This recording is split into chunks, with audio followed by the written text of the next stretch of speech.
My name is Jason Tugwell. I am an ERP systems analyst for Alumaweld Incorporated. We manufacture the Xpress line of bass boats and bay boats. We also manufacture veranda luxury pontoons, as well as backtrack trailers. The last couple of years, we've tried really hard to be more involved with Infor. Currently, we use CloudSuite, CSI. We also use CPQ and Factory Track. CloudSuite offered us all of the modules that we needed for our current needs and then also for our future plans. Prior to CSI, a lot of our data was housed outside of the system in spreadsheets and other disparate systems.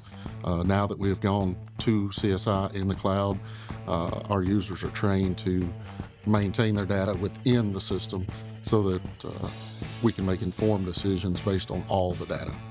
It's allowed us to reduce our use of disparate systems by 80%. COVID brought about a whole new round of challenges for us. Lead times increased, costs increased. These challenges impacted our business because we were unable to give accurate lead times to our customers. When a customer orders a product, they want to know when they're going to be able to get it. We weren't able to give that information accurately and confidently.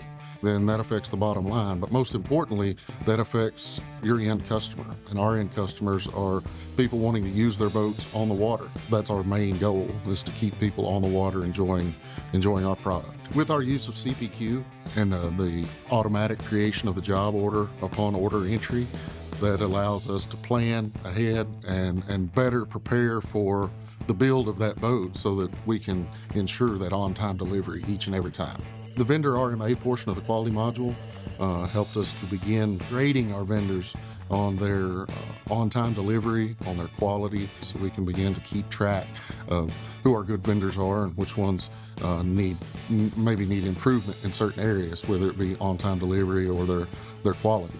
Now that we are following that vendor RMA process, our inventory is accurate, and it's helped us to reduce our expedited shipping cost by 75%. We're currently partnering with Infor in process mining, looking at expanding our use of that piece of the software, also looking at doing some of the robotic process automation, automating our invoicing and some of our procurement process, and then also moving toward a dealer portal and eventually an online configurator for a retail customer.